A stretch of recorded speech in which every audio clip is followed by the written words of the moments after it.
시청자 여러분 안녕하십니까? 뉴스나우 시작합니다. 투표용지 사태 진상규명을 위한 국회 국정조사 특위가 오늘 서울올림픽공원 개표소 현장 검증에 나섭니다. 다만 특위의 일정과 맞물려 집회 참가자들이 결집을 하면서 진입은 다소 쉽지가 않아 보입니다. 현장에 나가 있는 취재기자 연결해 보겠습니다. 박희재 기자. 네, 저는 서울올림픽공원 현장에 나와 있습니다. 네, 국조특위 위원들이 현장에 도착한 건가요? 네, 아직 도착하지 않았습니다. 선관위 국조특위 위원들 애초에 오전 10시 45분에 개표소로 쓰였던 이곳 올림픽공원 현장을 찾는 일정이었는데 다소 늦어지는 분위기입니다. 현장에는 특위위원 도착과 맞물려 집회, 시위 참가자들이 눈덩이처럼 불어나고 있는데요. 특위위원이 찾을 곳으로 알려진 이곳 입구 앞에는 국정조사에 반대하는 참가자들도 모여서 진입이 다소 쉽지 않아 보입니다. 한 30대 참가자의 진입을 막으려는 이유를 직접 한번 물어보니 영장이 없어서 개방이 어렵다. 법적인 요건만 갖춰지면 개방할 수 있다. 이렇게 설명하기도 했는데요. 다만 국민 동의 없는 국정조사 반대라는 문구가 적힌 피켓도 보여 있어서 진입 자체는 다소 쉽지는 않아 보입니다. 특히 지난번에 체육단체 진입을 막았던 이른바 올다르크 또 황교안 자유화혁신 대표가 입구 앞에서 대치를 앞두고 있는데요. 현장에서는 재선거와 부정선거 그리고 윤어게인 등 목소리가 어지럽게 섞여 있습니다. 구호 내용 등을 놓고 서로 다른 견해를 가진 참가자들 간의 고성설전이 벌어진 현장도 곳곳에서 확인할 수 있었습니다. 이 과정에서 일부 참가자가 119 대원과 함께 이송되는 모습도 볼 수가 있었는데요. 현장에는 대화경찰을 비롯한 경찰력을 대규모로 증원해 충돌 등에도 대비하는 분위기입니다. 이곳 올림픽공원 핸드볼 경기장에 있는 개표소에는 투표용지 247만 장 정도가 보관돼 있습니다. 국조특위가 이곳 현장을 찾는 가장 큰 목적은 이 투표용지 등 보관 상태를 확인하는 건데요. 다만 지금처럼 사실상 봉쇄 집회가 이뤄지는 점을 고려해 특위 측은 어제 여야 합의로 경찰에 공문을 보내 안전 확보를 요청한 상황입니다. 여러 특위 관계자는 YTN과의 통화에서 진입 자체가 목표인 건 맞지만 현장을 보면서 유동적으로 대응할 계획이라고 말했습니다. 앞서 특위는 투표지 부족 사태가 전국에서 가장 극심했던 서울 송파구 선관위를 먼저 찾았습니다. 현재도 질의 등이 진행되고 있는데요. 이 문서로만 확인했던 용지 부족 사태와 대응 과정을 직접 눈으로 보고 설명을 듣는 차원입니다. 특위는 오늘 1차 현장 조사에 이어 오는 7일에는 중앙선관위와 또 서울시 선관위를 찾는 2차 현장 조사도 계획하고 있습니다. 이후 청문회 등을 거쳐 오는 22일에 결과 보고서를 채택하겠다는 계획입니다. 지금까지 서울올림픽공원 현장에서 YTN 박희재입니다.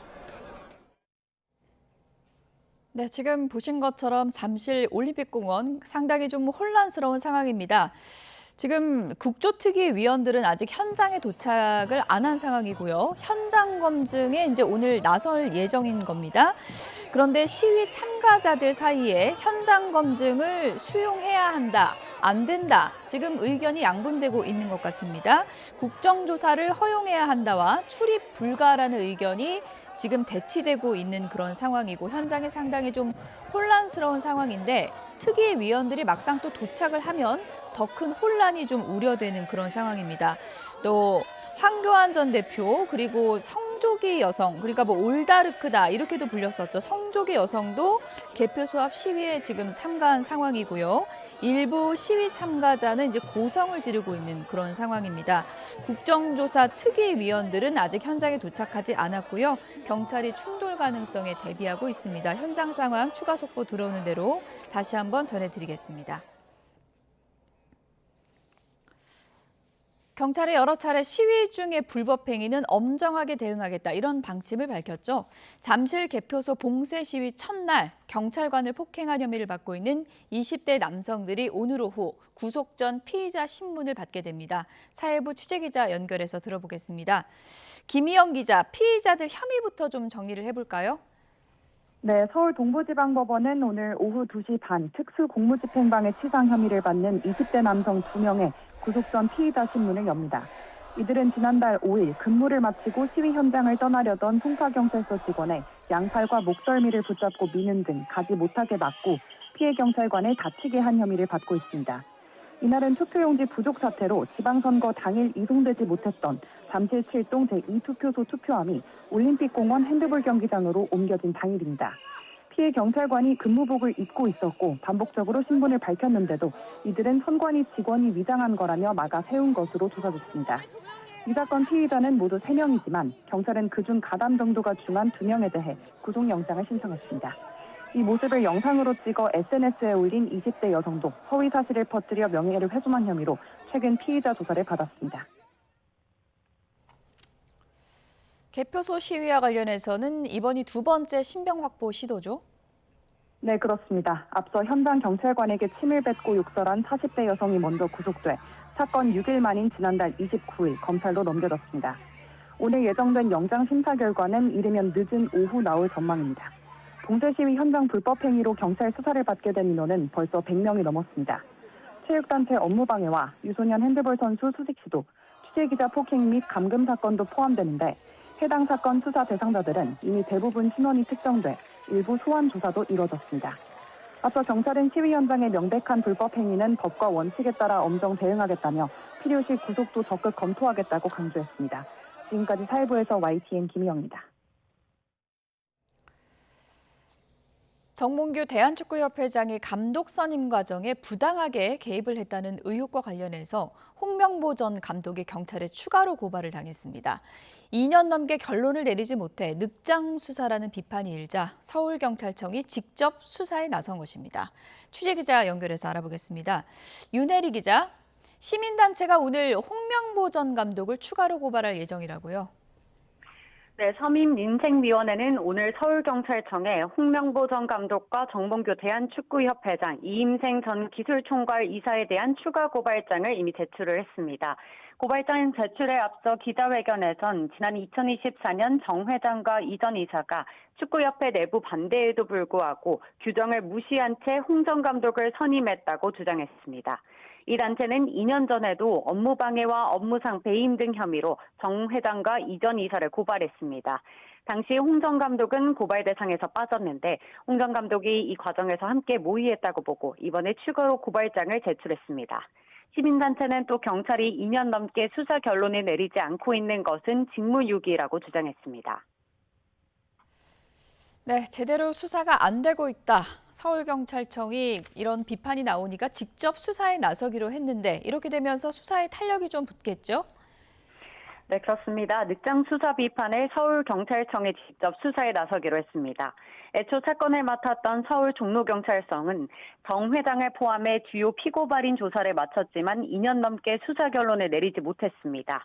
정 회장 등이 감독 선임 과정에서 단순히 축구협회 내부 규정을 위반한 것을 넘어 위력을 이용해 강압적으로 지시를 내렸는지 고의성과 강제성을 입증하는 것이 관건입니다. 사건을 넘겨받은 서울청 금융범죄수사대는 기존 수사 기록을 검토해 이들이 내부 규정을 위반했는지 또 그 이유가 무엇인지를 중점적으로 따져볼 것으로 보입니다. 이 과정에서 정 회장과 홍 감독 등 핵심 인물에 대한 추가 소환 가능성도 제기됩니다. 월드컵 성적 부진에 대한 홍 전 감독의 책임론이 이어지며 국민적 관심이 다시 커진 사안인 만큼 지지부진했던 수사에도 속도가 날 것으로 보입니다. 지금까지 사회부에서 YTN 윤혜리입니다. 광주 도심에서 여고생을 살해한 장윤기의 개인 물품들이 수사 초기 압수수색 이후 가족에 의해서 폐기된 것으로 확인됐습니다. 광주지방검찰청은 장윤기의 부친인 현직 경찰 50대 A 경감이 아들의 원룸에 들어가 훼손된 성인용품과 휴대전화 등 핵심 증거를 폐기한 사실을 확인했습니다. 특히 성인용품인 리얼돌은 장윤기의 구속 이튿날인 지난 8일 여러 조각으로 잘라서 폐기한 것으로 밝혀졌습니다. 검찰은 장윤기에게 강간 등 살인죄를 새로 적용했지만 아버지에 대해서는 형법상 친족간 특례를 들어 증거인멸 혐의로 형사 입건하지 않았습니다. 이렇게 장윤기 아버지가 현직 경찰 신분으로 증거를 인멸했지만 친족간 특례로 처벌을 할 수 없었다며 정성호 장관이 특례 개선 의견을 냈습니다. 정 장관은 자신의 SNS에 경찰 수사에서 압수되지 않았던 증거들을 검찰 보안 수사 단계에서 확인해 장윤기의 성범죄 의도를 밝혀냈다고 설명했습니다. 또 정 장관은 현직 경찰인 장윤기의 아버지가 중요 증거를 인멸했지만 친족이 가족을 위해 죄를 범한 경우 처벌하지 않는 친족 특례에 따라 처벌하기가 어려운 것이 현실이라고 지적했습니다. 이에 친족 특례에 개선될 부분은 없는지 검토해 볼 필요가 있다면서 고 이채원 양의 억울한 죽음에 대한 합당한 처벌이 내려질 수 있도록 최선을 다하겠다고 덧붙였습니다. 미 반도체주 급락에 출발부터 하락한 코스피 7,700까지 떨어져 장 초반 매도 사이드카가 발동되기도 했는데요. 지금은 하락폭을 줄이며 8,000선을 회복했습니다. 김세우 기자, 연결해서 저희가 자세하게 알아보도록 하겠습니다. 증시 상황 전해주시죠. 네, 코스피가 어제보다 4.46% 급락한 7,933으로 출발해 한때 7,700선까지 떨어졌습니다. 이후 어느 정도 조금씩 상승세를 회복하면서 10시 20분을 넘어 간신히 8,100선까지도 회복했습니다. 장 초반 코스피 급락세에 오전 9시 7분 프로그램 매도 호가의 효력을 5분 동안 정지하는 매도 사이드카가 발동됐습니다. 외국인은 순매도를, 기관과 개인은 순매수를 보이고 있습니다. 코스피의 대표 주자인 삼성전자는 낙폭을 줄이며 30만 원 초반대, SK하이닉스는 5% 이상 떨어진 240만 원대를 기록했습니다. 간밤에 뉴욕 증시에서 마이크론이 10% 이상 떨어지는 등 미 반도체주의 급락이 가장 큰 요인으로 꼽히고 있습니다. 특히 메모리 가격 상승 전망에도 불구하고 AI 투자 효율화 등의 우려의 목소리가 시장에 확산하고 있기 때문이라는 분석도 나오고 있습니다. 코스닥은 2.67% 내린 904.53으로 장을 시작해 지금은 900선 아래로 내려와 있습니다. 원달러 환율은 2.6원 내린 1,552.3원으로 출발해 현재도 1,550원대를 이어가고 있습니다. 국제유가는 미 이란 간 회담이 순조롭게 이어지고 있다는 기대감으로 4개월 만에 최저 수준으로 하락했습니다. 9월 인도분 브렌트유 선물 종가는 1.9% 내린 배럴당 71.57달러를 기록했습니다. 8월 인도분 미서부 텍사스산 원유 선물 종가는 1.3% 떨어진 68.58달러를 나타냈습니다. 지금까지 하나은행 딜링룸에서 YTN 김세호입니다. 6월 소비자 물가가 3.2% 상승해 2년 6개월 만에 최고치를 기록했습니다. 소비자 물가는 2달 연속 3%대 상승률이 이어졌습니다. 이란 전쟁 여파로 국제 유가가 오르면서 석유류 가격은 4년 만에 최대폭으로 상승했습니다. 취재 기자 연결합니다. 오인석 기자, 자세한 내용 전해주시죠.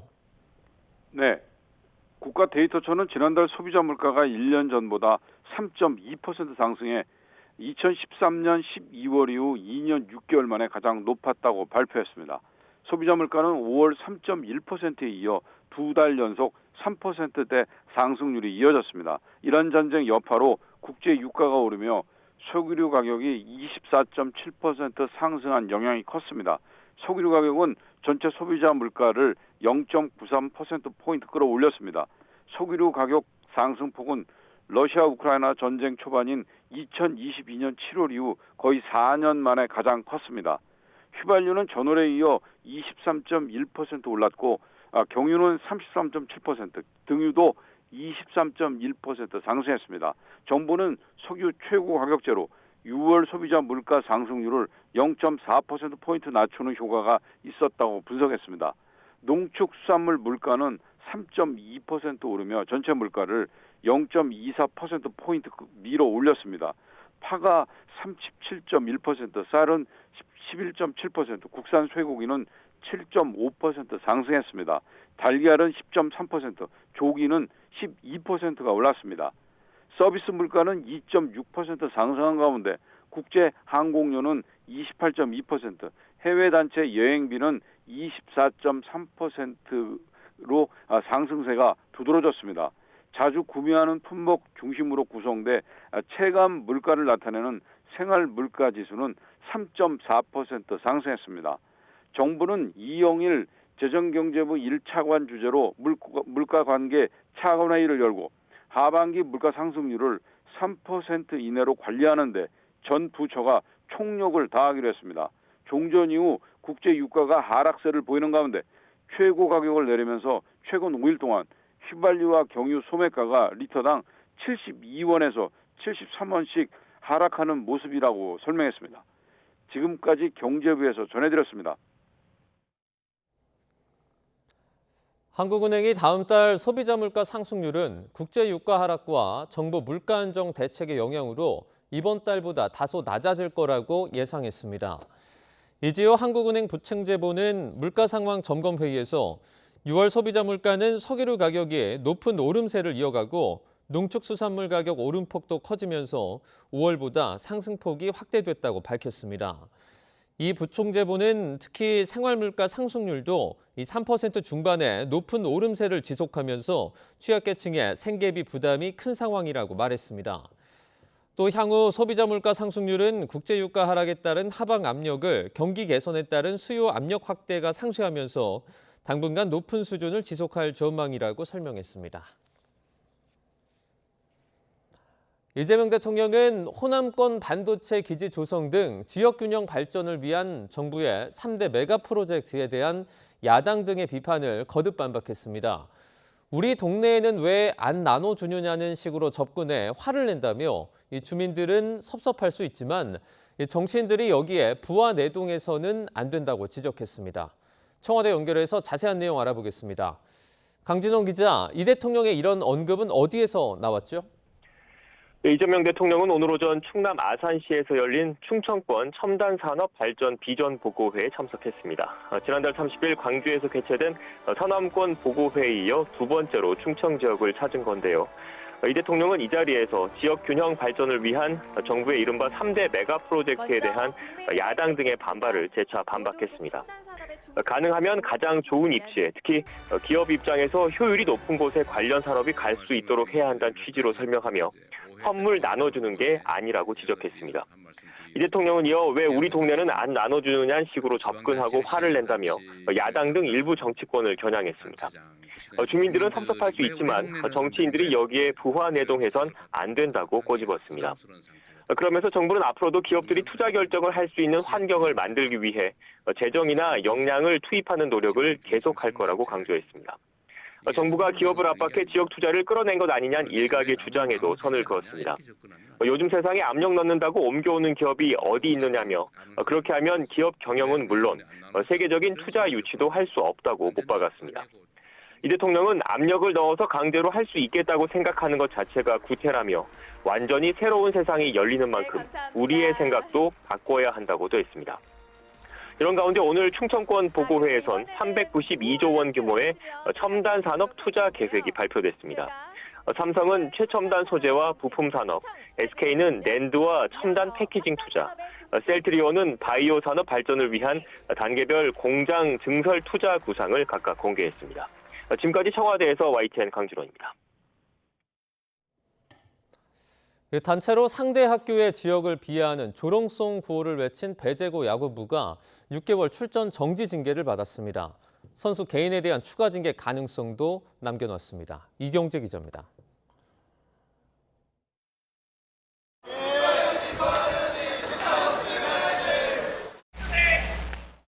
지역 비하와 조롱이 담긴 구호를 외친 배제고 야구부가 전국대회 6개월 출전 정지 징계를 받았습니다. 현재 출전하고 있는 청룡기 주말리그 왕중왕전부터입니다. 사건이 터지고 이틀 만에 스포츠 공정위원회를 연 대한야구 소프트볼협회는 사회적인 파장과 사태의 심각성을 고려해 징계 수위를 결정했습니다. 공정위의 31조 3항 경기장 질서문란을 우선 적용했습니다. 이 조항만이 아니고 여러 가지 그 대한체육회 규정과 대한야구 소프트볼협회 스포츠 공정위 징계 규정을 여러 가지로 검토한 끝에 내린 결론으로 알고 있습니다. 지도자와 선수 개인에 대한 추가 징계 여지도 있습니다. 현재 증거로만 판단하기 어려워 다시 회의를 열기로 의결했습니다. 공정위는 두 팀의 감독과 당일 주심을 불러 진술을 들었습니다. 여러 차례 사과했던 배제고 감독은 다시 고개를 숙였고 무조건 죄송합니다. 지금 학생들은 어떤 상황이에요? 다 반성하고 그냥 자숙하고 있습니다. 광주일고 감독은 선수들 걱정이 앞섰습니다. 지금 프로야구 선수와 이제 돼가야 되는 꿈나무들인데 이제 인식 자체를 정말 페어플레이 하게끔 해가지고 프로 가서도 정정당당하게 야구를 해야 되는데 이제 지도자들이 지속적으로 이제 교육시키고. 대한야구 소프트볼협회는 앞으로 모든 대회 때 경기 시작 전에 감독들에게 부적절한 응원 금지에 대한 안내를 의무화하고 중대한 폐해를 초래한 경우 가중처벌 기준을 신설하는 등 후속 조치와 제도 개선도 추진하기로 했습니다. YTN 이경재입니다. 폭발 사고로 사상자 7명이 발생한 한화 에어로스페이스 대전 사업장에서 허용 기준을 초과해 화약을 보관해왔다는 내부의 증언이 나왔습니다. 또 사고 이후에 내려진 작업 중지 명령으로 완제품 반출이 막히면서 생산된 탄약 재고도 계속 쌓이고 있는 것으로 전해졌습니다. 우승훈 기자의 단독 보도입니다. 지난달 1일 한화 에어로스페이스 대전 사업장에서 발생한 폭발 사고로 노동자 5명이 숨지고 2명이 다쳤습니다. 사고 원인 조사가 진행 중인 가운데 사업장 내 여러 공실에서 허용 기준인 정체량을 초과해 화약을 보관하고 있다는 주장이 제기됐습니다. 정체량은 로켓 추진제를 제조하는 공실에 보관할 수 있는 화약류의 최대 허용량을 말합니다. 보관 가능한 용량이 정해져 있지만 이를 초과한 화약을 야외에 쌓아두는 경우도 있었다는 증언까지 나왔습니다.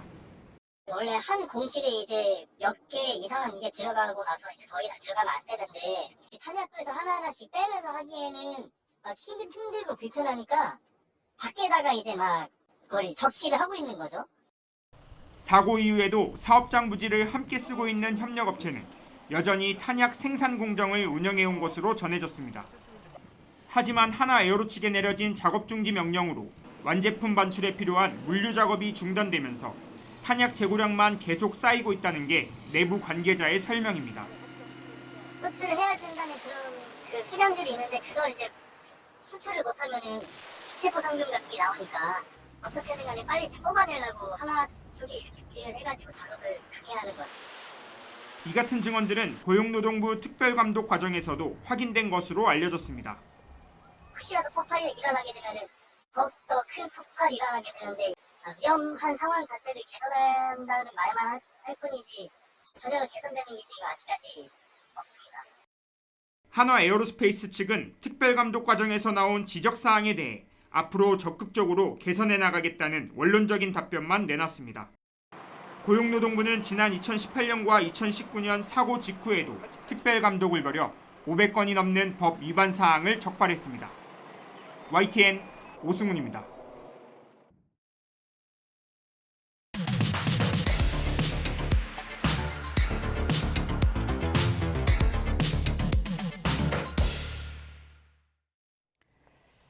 각이 살아있는 정치평론 시사정각 시작하겠습니다. 오늘은 반가운 여야 의원 두 분이 스튜디오를 찾아주셨습니다. 서울 중구 성동구 을 박성준 더불어민주당 의원 그리고 강원 원주시 갑 박정하 국민의힘 의원 두 분을 모셨습니다. 어서 오세요. 네, 안녕하세요. 네.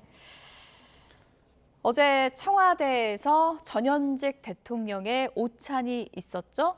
통합이라는 키워드가 강조됐는데요. 관련 영상부터 보겠습니다.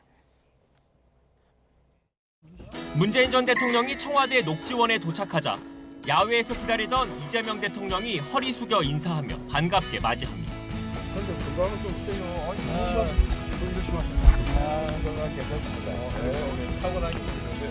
특히 청와대 의전 쪽에서 문 전 대통령 상당히 배려했어요. 현직 대통령이 상석에 앉거든요. 근데 상석을 문 전 대통령에게 양보했어요.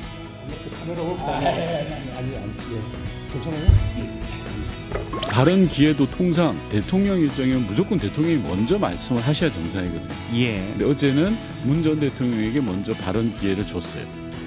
우리 대통령님께서 후배한테 먼저 한 말씀 해주시죠.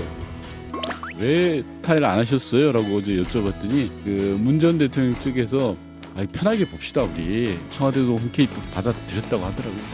당내의 단합. 이게 이제 출발점이라고 생각합니다. 민주당이 먼저 단합. 민주개혁진영 그리고 부채혁명을 함께했던 그런 세력들과의 단합을 이루어내야 또 국민들의 마음을 하나로 모을 수 있다고 그렇게 봅니다. 내부의 단합도 매우 중요하다. 끊임없이 외연의 입장으로. 그래서 저는 근데 구조적 다수를 만들기 위해서 노력해야 되고 말로만 안 되지 않습니까? 이 두 가지를 잘 조화롭게 해야 된다고 생각합니다.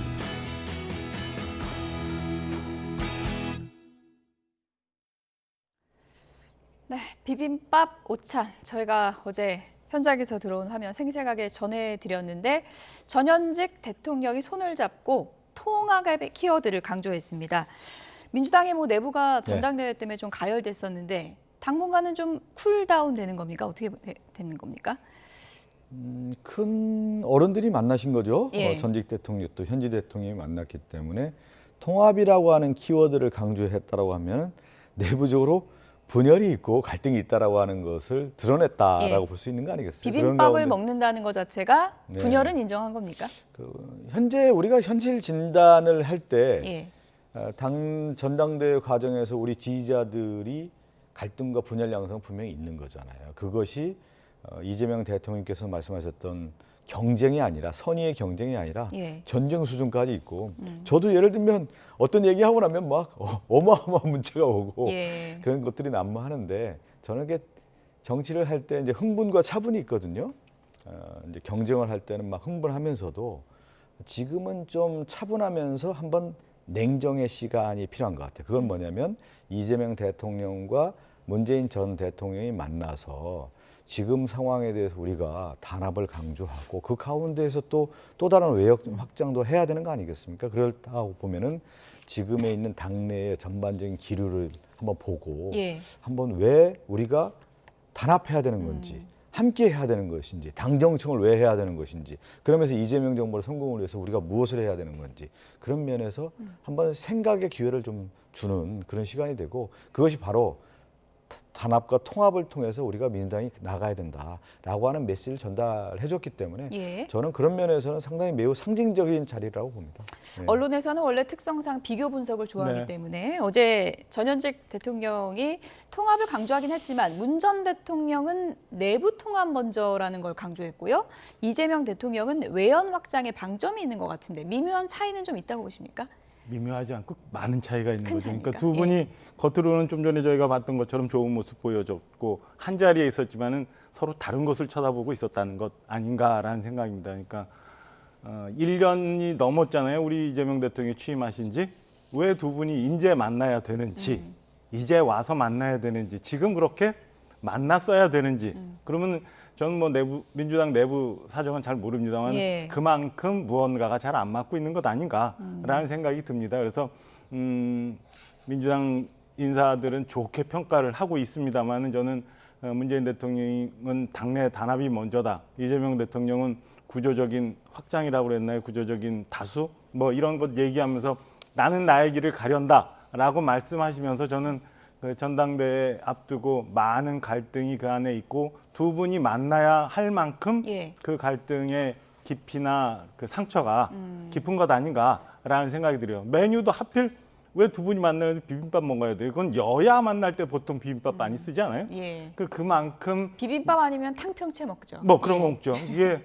그게 의미하는 바가 뭔가라는 생각을 곱씹어 보면 민주당이 굉장히 상황이 좋지 않고 신구 주류 간에 상당한 갈등이 있다라는 상징적인 모습을 어제 오히려 보여주신 것 아닌가라고 저는 해석을 합니다. 내부 사정 잘하는 분이 여기 계시니까 박성준 의원님 하필 왜 지금 성사된 거예요? 임기 초부터 추진했다고 하던데. 아니 지난 노무현 전 대통령 추도식에서도 함께 뵀고요. 또 틈틈이 이제 볼 수 있는 기회가 있었는데 저는 정치는 또 타이밍이라고 봐요. 지금 시점에서 현직 대통령과 전직 대통령이 만난다라고 하는 것은 그만큼 또 당내에 여러 현안들이 있다라고 하는 부분하고 또 민주당이 자체 한번 점검할 시점이라고 하는 부분을 말씀해 주고 있다라고 하는 것 측면에서는 저는 긍정적으로 봐야 될 것 같고요. 우리 박정아 의원께서 너무 상당히 좀 시니컬하게 보시는 것 같은데 그렇지는 않은 것 같고요. 제가 예전에 우리 이재명 대통령이 이제 당대표 시절에 그때도 친문 갈등이다 뭐다 해가지고 엄청나게 시끄러울 때가 있었어요. 대선 과정에서요. 근데 제가 대변인을 하면서 이재명 대통령과 함께 문재인 전 대통령 사저에 방문해서 그 하나의 메시지를 제가 대변인으로서 전달했던 메시지가 뭐였냐면 명문 정당이었습니다. 그렇죠. 이재명의 명, 문재인의 문재인 그렇게 해서 언론의 헤드라인을 장식했던. 제가 헤드라인 예. 장식할 수 있는 이제 워딩을 하나 만들어서 예. 민주당은 명문정당이다. 단합과 통합을 통해서 추후에 있어야 할 대선에서 우리가 승리를 하고 그걸 기초로 해서 민주정부의 개성을 우리가 발전해야 된다라고 하는 측면에서의 명문정당 이렇게 말씀을 드렸는데 저는 한 발자국 더 나가서 제가 대변인이라고 한다고 하면은 문명정당도 좋은 것 같아요. 문명정당, 예. 문재인의 전 대통령의 문, 이재명 현직 대통령의 명. 이건 무슨 얘기냐면 예. AI 혁명이라고 하는 것은 문명사적 대전환이거든요.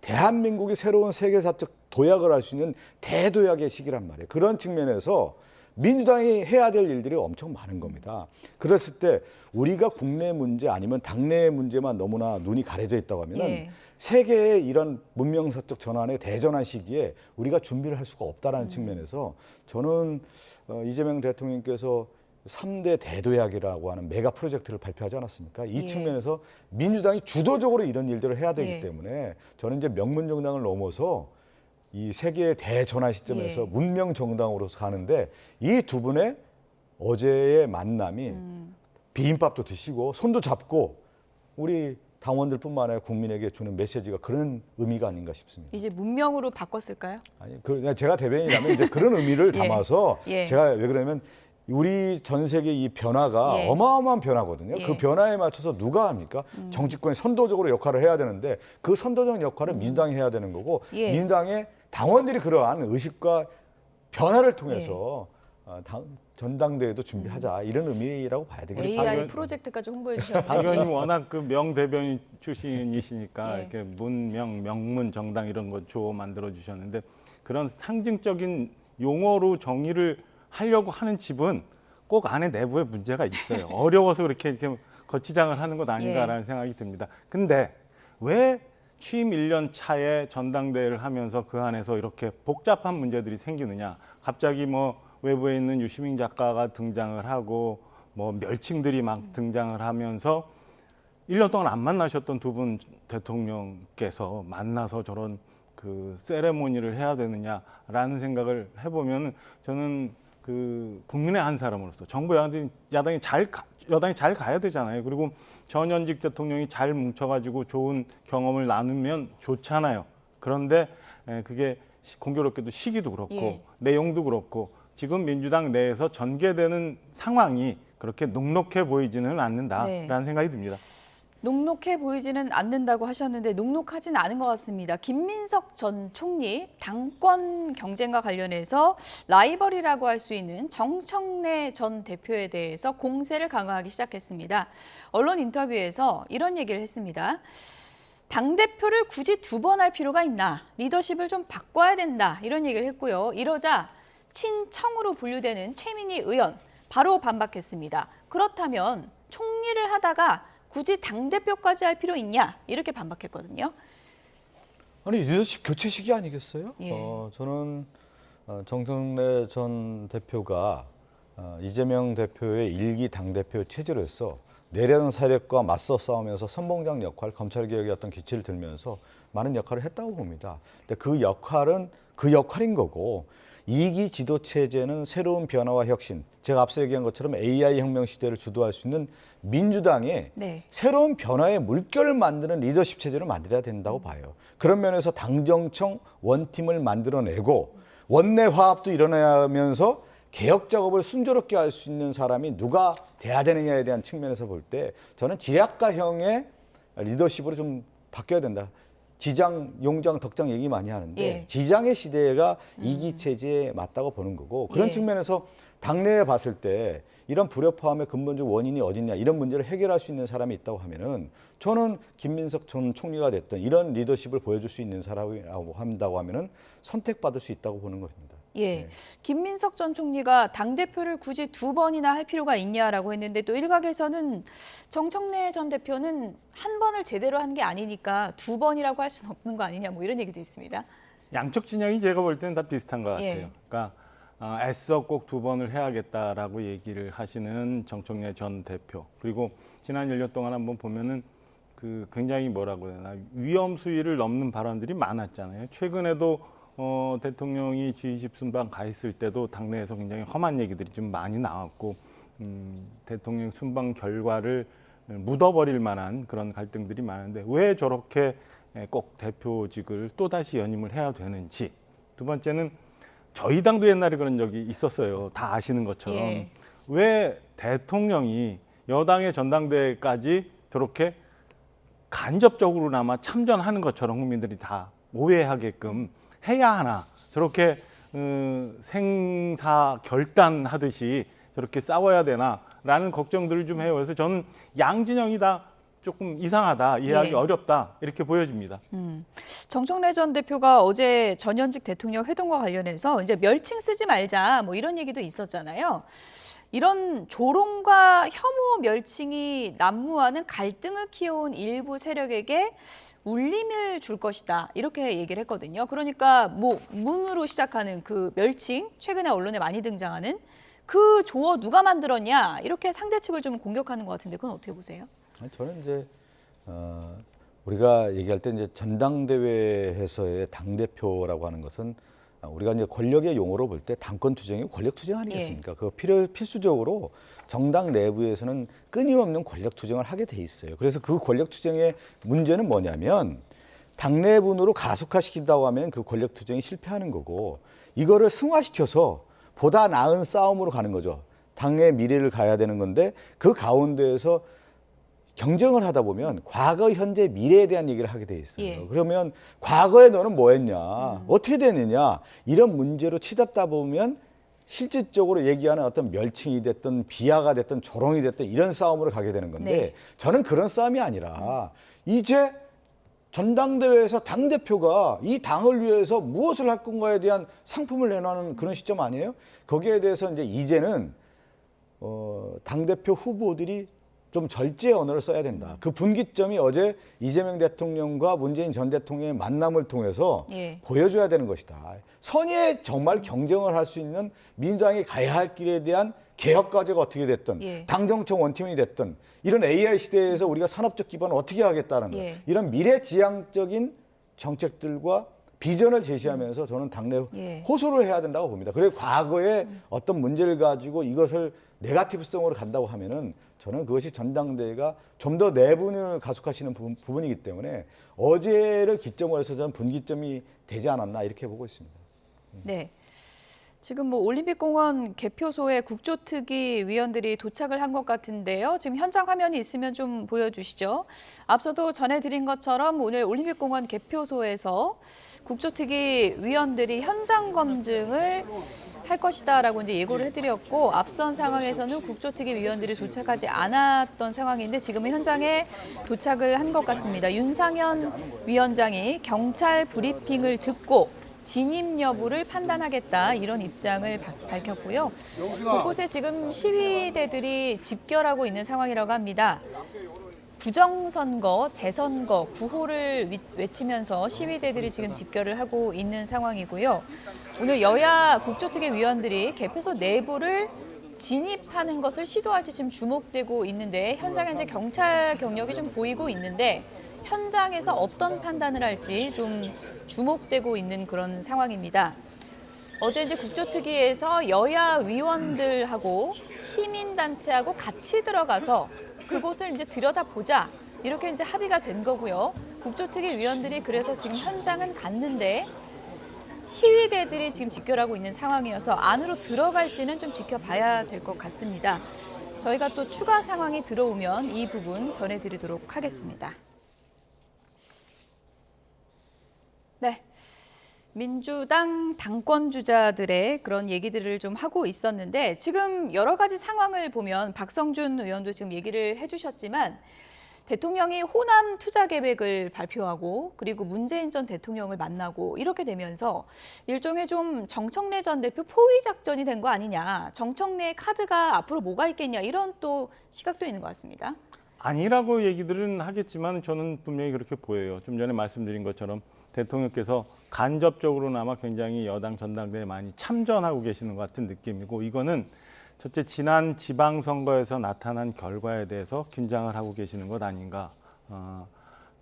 이겨야 될 때를 이기지 못한 원인에 대해서 예. 그렇다면은 좀 더 민주당의 공고한 지지층이라고 할 수 있는 호남에 대한 뭔가 의의를 좀 보여야겠다는 생각이 하나 있었던 것 같고, 이 상태로, 그러니까 좀 전에 말씀드렸던 것처럼 뭐 당청 갈등이 계속되고 대통령의 행보를 가리는 그 당에서의 모습들이 계속된다면 1년, 2년 차에 제대로 된 성과를 내기가 어렵다라는 생각에 저렇게 이제 호남을 중심으로 해서 정청래 대표의 지지층을 좀 무너뜨리고, 그다음에 좀 더 같이 일하기 편한 뭐 김민석 전 총리 같은 사람을 간접적으로 지원하고 있는 것 아닌가. 이거는 아까 말씀드린 것처럼 지방선거의 결과, 그다음에 향후 뭐 특히나 이 공소 취소 같은 것들, 뭐 이런 것들이 앞으로 중요한 문제일 테니까 이런 저런 포석이 다 깔려 있는 행보라고 저는 봅니다.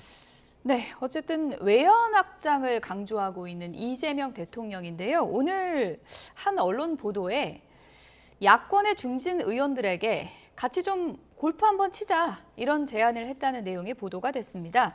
청와대 고위 관계자가 이재명 대통령이 야당 중진들 모시고 쓴소리를 들어보려 한다며 골프 한번 치시죠 이런 제안이 갔다는 겁니다. 신성범 의원 측에서는 본인은 골프를 치지 않아서 거절은 했지만 다른 야당 의원들과 만나서 공소 취소 논란에 반대하는 논거도 들어보시라고 말을 했다. 이런 얘기가 전해졌습니다.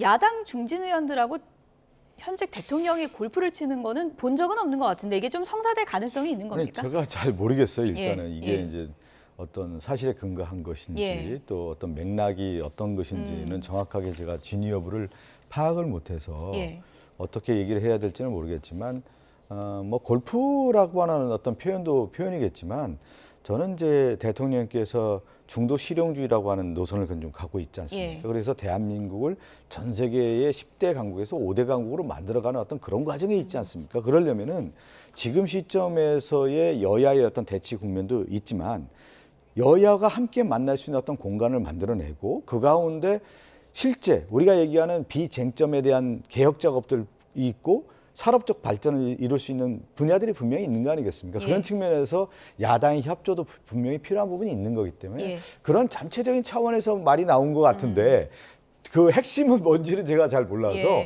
그 청와대 관계자가 어떤 관계자인지 또 그 맥락은 무엇인지는 제가 진위 파악은 아직 하지 못하고 있습니다. 네, 만약에 이제 뭐 치게 되면 라운딩이 시간이 기니까 긴 시간 동안 좀 허심탄회한 대화의 계기가 되지 않을까 그런 생각도 드는데 국민의힘의 나경원 의원은 이런 입장을 밝혔습니다. 내용 들어보시죠.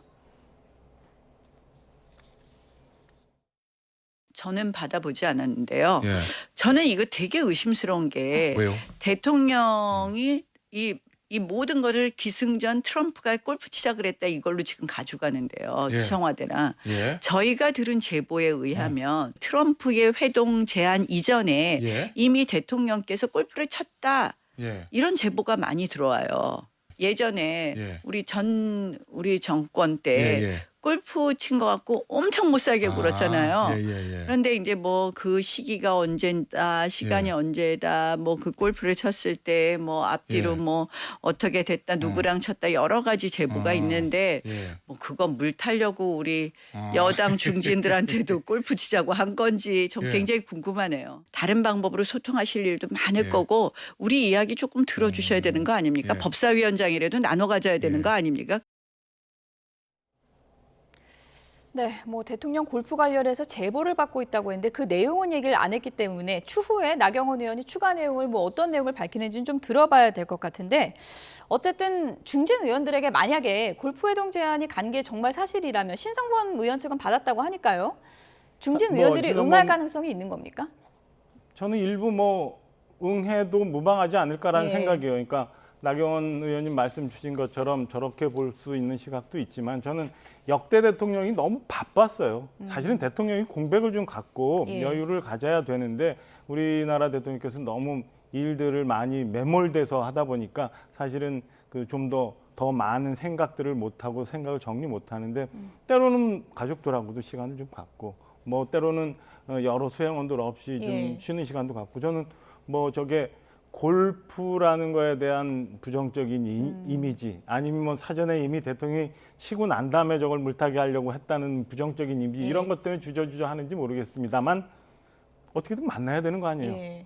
뭐 해서 만약에 시간을 박정희 갖고 의원한테 제안이 오면 나가실 겁니까? 라운드? 저는 일단 당내에서 이게 주류가 아니고 맨날 예. 쓴소리만 딴소리만 무슨 해서 소리세요? 무슨 줄이시죠. 의미가 없고 예. 골프 뭐 이렇게 잘 치는 편이 아니라서 예. 저는 하긴 어렵고 차라리 뭐 식사나 예. 한번 하시면 좋겠다고 예. 말씀드릴 텐데 대통령이 여야 의원 특히 뭐 야당 중진들을 만나서 이런저런 얘기를 듣고 거기서 뭔가 착안해서 이루어질 수 있는 일이 있다면 저는 뭐 나쁘지 않다고 생각합니다. 다만 우리 좀 전에 나경원 의원님 말씀 주신 것처럼 너무 주장만 하지 말고 그 견제해야 된다는 법사위원장은 좀 양보하시고 그다음에 너무 밀어붙이기식 정부 정책 추진하지 말고 하면 저는 다 상생할 수 있다고 생각해요. 예. 골프 얘기 나오면 좀 다들 뭐 경직되고 좀 부정적인 그런 이미지가 있는 것도 사실이지만 사실은 대통령하고 야당 의원들 라운딩하는 모습 이렇게 영상으로 나오면은 또 국민들이 좋은 이미지다 이렇게 얘기할 수도 있는 것 같고요. 또 한 가지 정치는 상상력이고 또 공간의 영역을 예. 넓히는 거 아니겠습니까? 그런 측면에서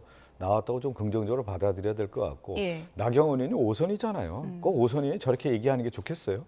좀 품넓게 얘기하는 것도 나쁘지 않을 것 같은데. 예. 아니 그리고 외교적으로도 트럼프 미국 대통령이 그럼요. 골프를 예. 치자고 했잖아요. 그래서 일각에서는 이재명 대통령도 트럼프 미국 대통령의 이제 골프 실력이 상당하기 때문에 외교를 잘하기 위해서는 또 골프 연습도 하는 게 중요하다 이런 얘기도 많거든요. 저는 이제 골프 연습 이런 예. 측면이 아니라 예. 우리 박정화 의원님 말씀을 잘하셨는데 예. 대통령도 여의와 여백이 있어야 되는 거거든요. 사실 이재명 대통령이 제가 대변인 하면서 이렇게 정당 내에서 한 4년 모셨는데 네. 사실 워커홀릭이세요. 일 중심으로 가시고 예. 일 생각하고 그것을 업적과 성과로 만들어내기 위해서 온몸을 던져 일하는 스타일이거든요.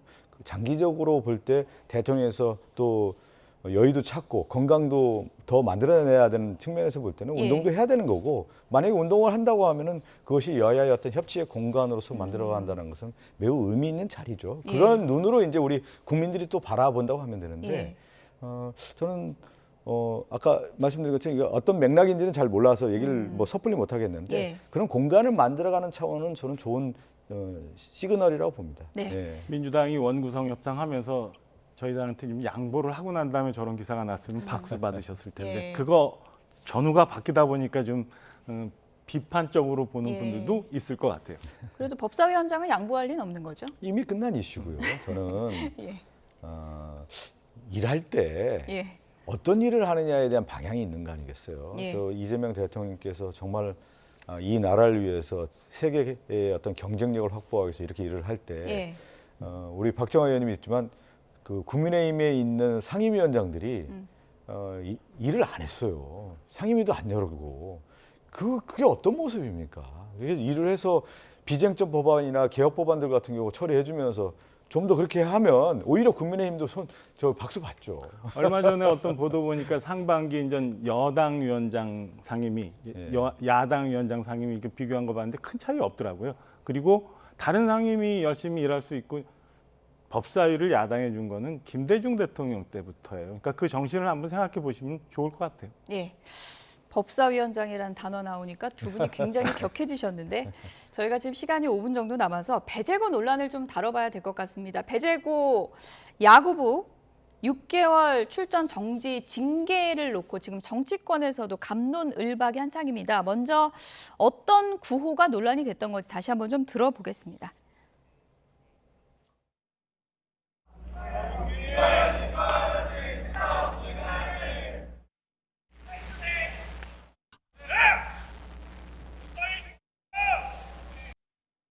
배재고등학교 야구부에 대해서 출전 정지 6개월을 결론 내렸습니다. 배재고가 출전한 2회 전부터 당장 적용됩니다. 네, 구호는 분명히 잘못된 것이고 선수들이 정말로 반성은 해야겠지만 징계는 과연 그 정도가 적절한 것인가 이 부분을 놓고 지금 정치권에서 다양한 목소리가 나오는 것 같습니다. 박정화 의원님 어떻게 생각하십니까? 조금 더 여러 측면을 좀 고려해서 징계를 결정했었으면 좋았겠다는 생각이 듭니다. 저기 학생들이 주장했던 뭐 탱크데이, 스벅 이런 건 분명히 잘못된 거예요. 그리고 5.18에 대해서 잘못된 역사 인식을 갖고 있는 거에 대해서는 분명히 교육이 필요하다고 봅니다. 그렇지만 그 고등학교 선수들 출전이라고 하는 거는 진학과 연계되어 있는 문제거든요. 그래서 지금 학생들이 6개월 출전 정지를 받으면 3학년 학생들은 당장 오늘 경기부터 좀 못한다고 하니까 3학년 학생들은 전혀 성적표가 없어서 대학 진학하는데 굉장히 어려움이 있을 거고 1학년, 2학년 학생들도 굉장히 영향을 많이 받는 거예요. 우리 여러 가지 기관들이 많이 있잖아요. 5.18 재단도 있고 나머지들도 있고 학생들은 교육을 아직 더 받아야 되는 대상들이기 때문에 좀 더 다른 방식으로 아마 뭐 몇 시간 교육을 받아야 된다거나 아니면 5.18에 대해서 가서 직접 체험 광주 현장을 본다던가 이런 식으로 훈육을 하고 아이들이 좀 더 다른 역사 인식을 가질 수 있도록 결정이 났으면 좋았겠다라는 아쉬움이 분명히 있습니다. 미래의 기회까지 박탈하는 것은 조금 과한 측면이 있다 이런 얘기시고요. 저는 이 문제에 대해서 정치권이 언급하는 것은 좀 부적절하다고 봐요. 이번에 보니까 이 배재고 논란과 관련해서 국민의힘 최고위원들이 다 언급하고 그런 건데 그러면 이거는 정치 쟁점화시키고 자체적으로 해결할 수 있는 영역을 좁히는 거 아니겠습니까? 저는 이런 측면에서 볼 때는 자체적으로 해결할 수 있는 공간을 열어주고 다 위원회가 있는 거 아니겠습니까? 또 집단지성이라고 하는 부분이 있는 건데 이러한 사안 하나하나의 배재고 논란까지도 정치권이 개입해서 이 문제를 어떻게 바라보고 어떻게 해결했으면 좋겠냐라고 하는 질문이 돼버리면 이 자체가 정치 쟁점화되고 해결하기가 어려운 구조로 가는다고 봐요. 그래서 저는 좀 이러한 측면에서 때는 좀 정치권은 자제하고 오히려 좀 자체적으로 해결할 수 있는 공간을 열어두고 교육계에 맡기는 것이 마땅한 거지 정치계가 논평하고 이 문제에 대해서 언급하는 것 자체가 오히려 정치적 쟁점을 통해 자기의 정치적 이득을 얻고자 하는 그런 것으로 모습을 비춰주기 때문에 저는 조심해야 된다고 봅니다.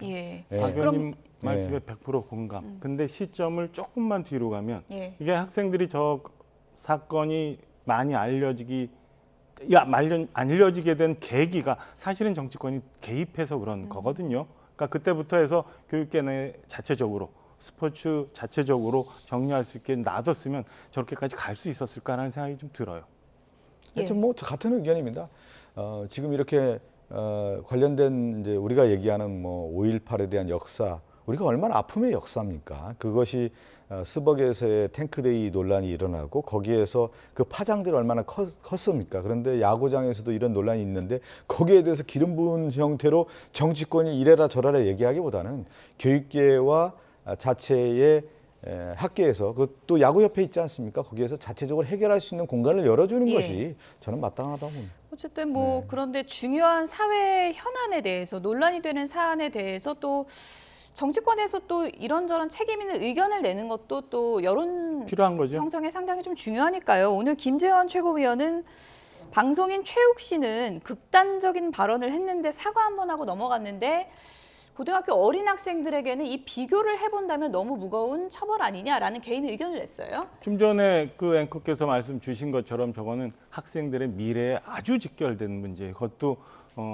대학 진학이라는 부분하고 이렇게 굉장히 너무 우리 인생에서 큰 일이잖아요. 밀접한 거기 때문에 저 징계가 잘못됐다 이전에 징계를 주지 말아야 된다는 게 아니라 징계의 방식과 그 수위가 좀 지나쳤다라는 의견들이 있다면 저는 다시 한번 우리 스포츠 공정위원회에서도 논의해 볼 수 있는 이슈라고 저는 생각을 합니다. 네, 끝으로 간략하게 이제 뭐 배재고가 이제 추후에 뭐 사과의 진정성이나 혹은 현장에서 코치진이 그 어린 학생들을 제대로 이제 교육하지 못한 점 이런 부분에 대해서는 좀 비판이 많이 높은 것 같습니다. 아니 그러니까 지금 배재고 야구 감독이 됐던 그 학생들이 됐던 그다음에 광주일고 학생들 감독들 다 거기에 대해서 어떤 입장들이 있고 또 야구 협회에서도 그렇고 교육계에서 바라보는 시각이 있잖아요. 그러면 차분하게 좀 냉각기를 갖고 좀 쳐다볼 필요가 있는데 여야의 정치 전선이 형성되는 거예요, 지금요. 특히 야당 같은 김재원 의원이라든가 무슨 한동훈 의원 여기에 참전하고 있지 않습니까?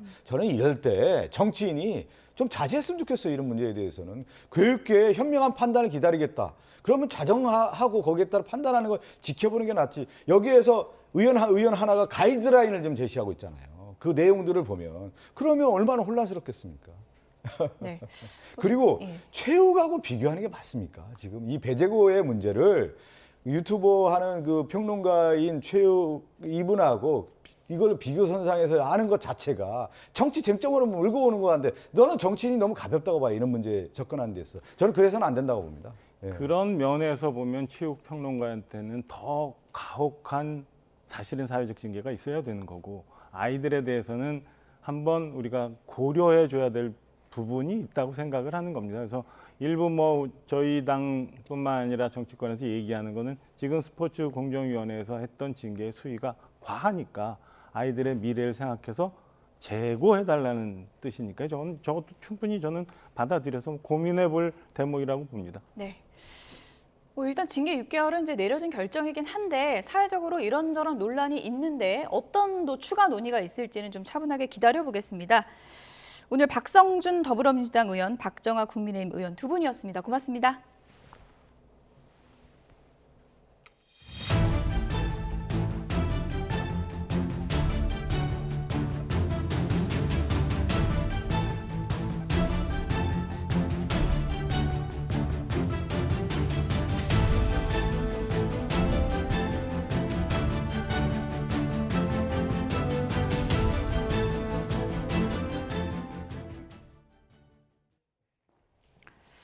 네, 정체전선이 남하하면서 비가 그쳤지만 내일 밤부터 주말 사이 제주와 남부에는 다시 많은 비가 내릴 것으로 보입니다.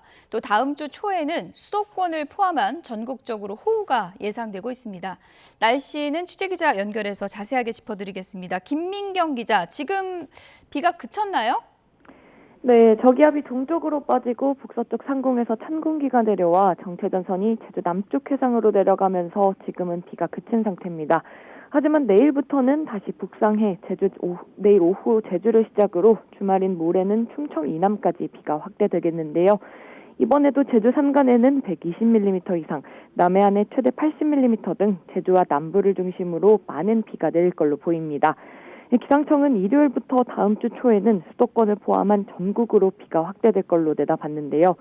아직 정체전선의 위치에 따른 변동성이 크긴 하지만 전국적으로 강하고 많은 비가 쏟아질 가능성이 있는 만큼 앞으로 발표되는 예보를 계속 확인하시는 게 좋겠습니다. 오늘도 곳곳에 강한 소나기가 예보가 됐던데요. 최근에 소나기 강도가 부쩍 세진 것 같습니다. 왜 그런 건가요? 네, 낮 기온이 오르면서 대기가 불안정해진 데다 장마철에 접어들면서 남쪽에 덥고 습한 공기까지 유입돼 구름이 더욱 강하게 발달하기 때문입니다. 어제 서울 양천구와 동작구 등에는 15분 안팎의 짧은 시간 동안 30mm가량의 소나기가 내리며 호우주의보가 내려지기도 했는데요.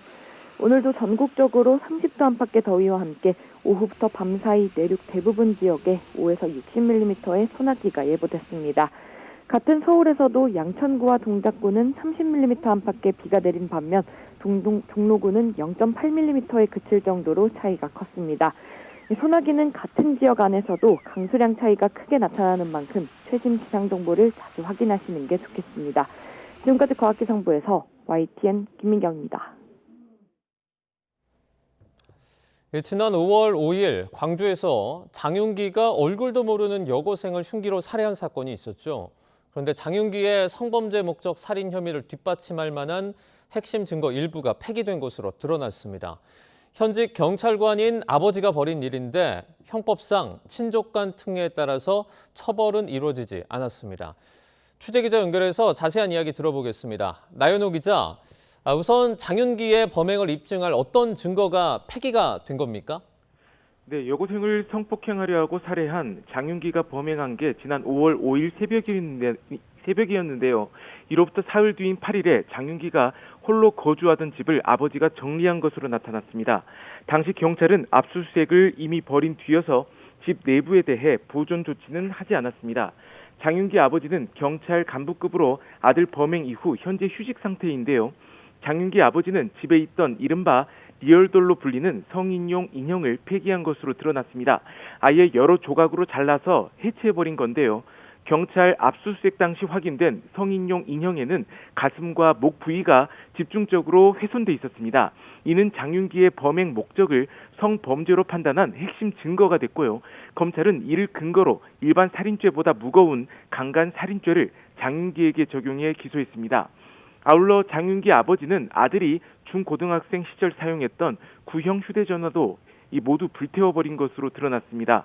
이에 대해 경찰은 성인용 인형에서 나온 장윤기의 유전자 정보를 확보해둔 상태라고 밝혔습니다. 또 압수수색 과정에서 훼손 상태를 동영상으로 남겼기에 부피가 큰 성인용 인형을 보존할 가치가 없는 것으로 판단했다고 덧붙였습니다.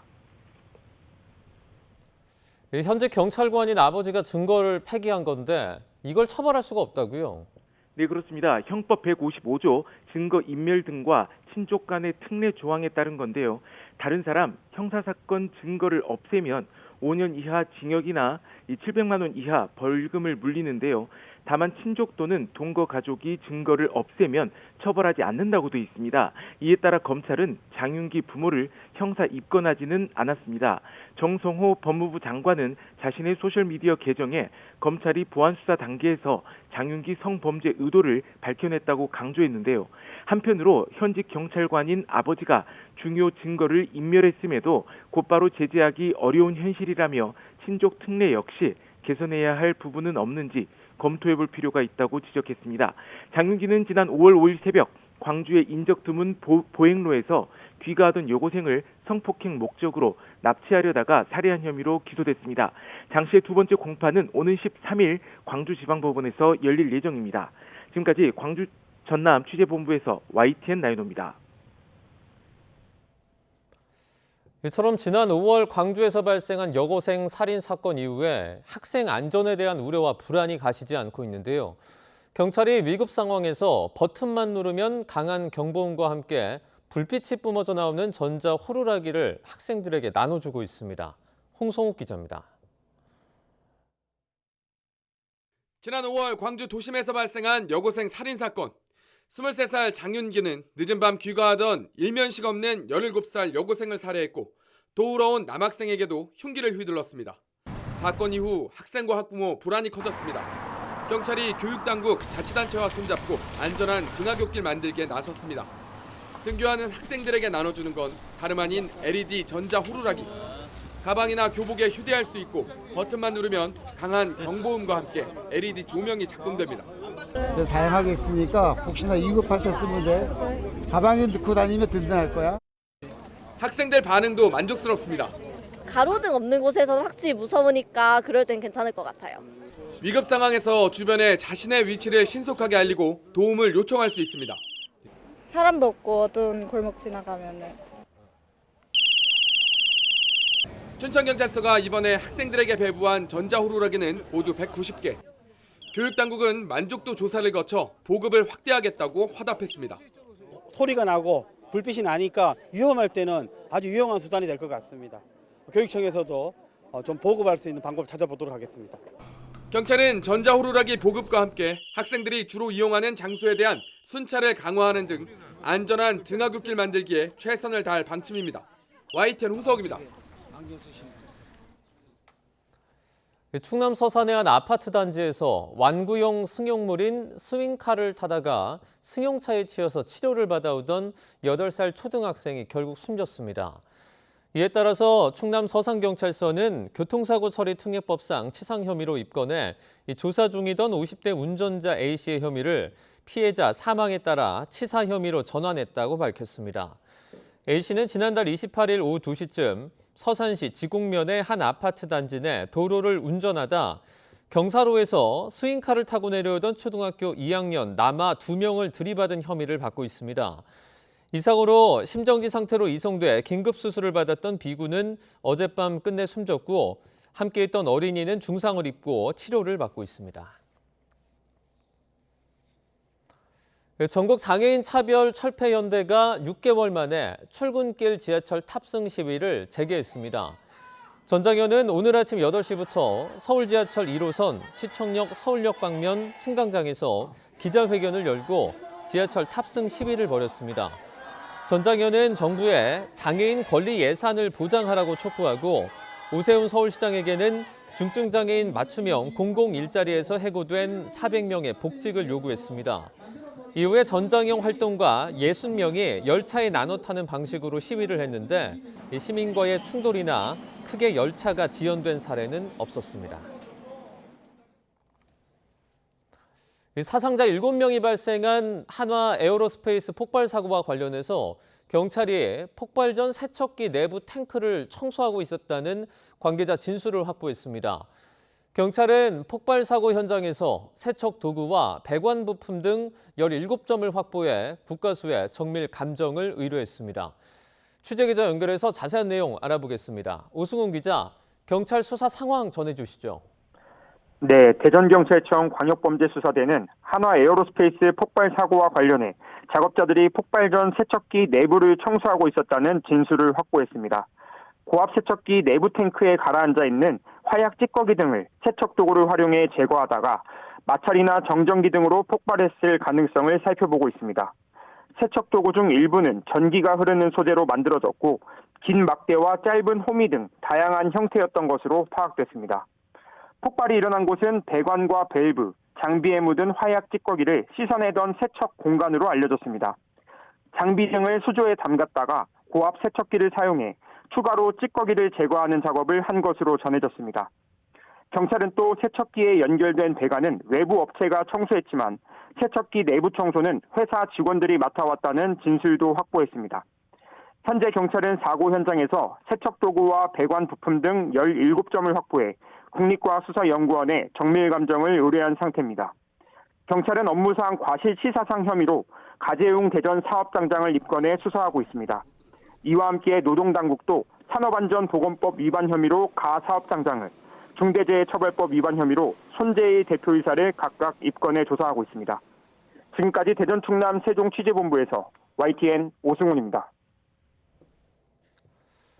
졸전을 펼쳤던 남아공전에서 가장 이해할 수 없는 홍명보 감독의 선수 기용은 주장 손흥민과 베테랑 이재성의 선발 제외입니다. 손흥민에 이어서 이재성도 상상도 못한 결말이라 정말 죄송하다는 첫 심경을 밝힌 가운데 팀 내 불화설이 확산하고 있습니다. 이대건 기자입니다.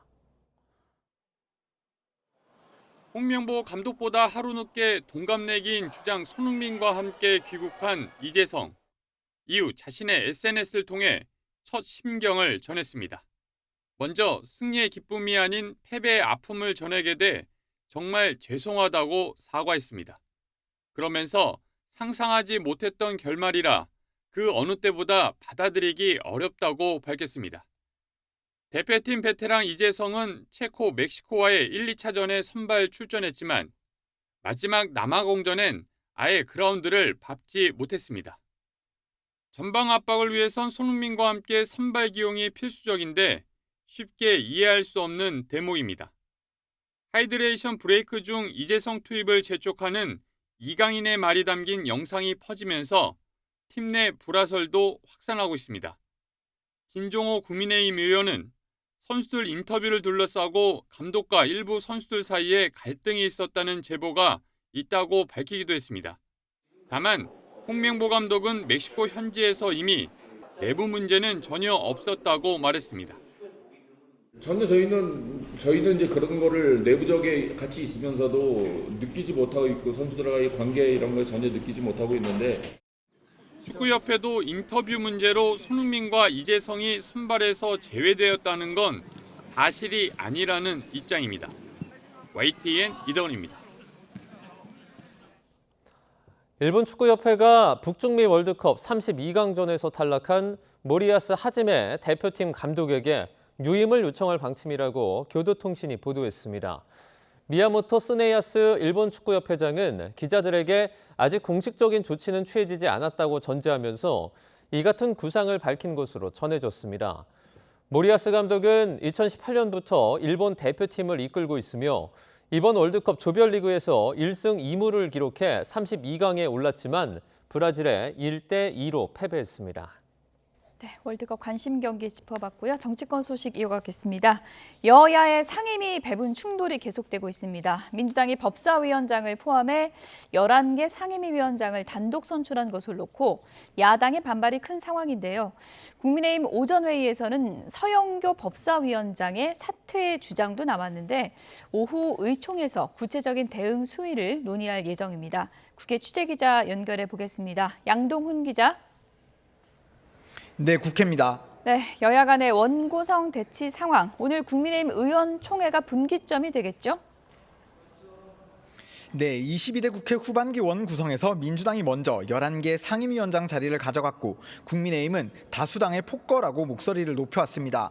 정점식 원내대표는 오늘 최고위원회의에서 법사위원장에 선출된 서영교 의원이 노태학 선관위원장과 통화했다는 기사를 언급하며 맹공을 펼쳤습니다. 서영교 위원장은 법사위원장직을 사퇴하고 특검 추천권은 야당에게 맡겨야 합니다. 최수진 원내수석 대변인은 논평에서 국회를 이재명 대통령을 위한 방탄 자판기로 만들기 위해 법사위를 장악했다고 비판했습니다. 오늘 오후 국민의힘은 의원총회를 열고 대여 투쟁 수위를 논의할 방침인데요. 민주당이 선임하지 않은 7개 상임위원회 위원장 자리를 어떻게 할지 당내에서도 의견이 분분한 것으로 전해져 어떤 결론이 나올지 관심이 모입니다. 이런 가운데 민주당 한병도 당대표 직무대행경 원내대표는 국민의힘 상황과 무관하게 7월 임시국회를 소집하고 11개 상임위원회만이라도 출발하겠다고 압박했습니다. 멈춰서 있는 7개 상임위를 국민께서는 어떻게 보실지 국민의힘은 생각해 본 적 있습니까? 민주당은 서영교 법사위원장을 필두로 검찰개혁과 형사소송법 개정에도 속도를 내겠다고 의지를 다지고 있습니다.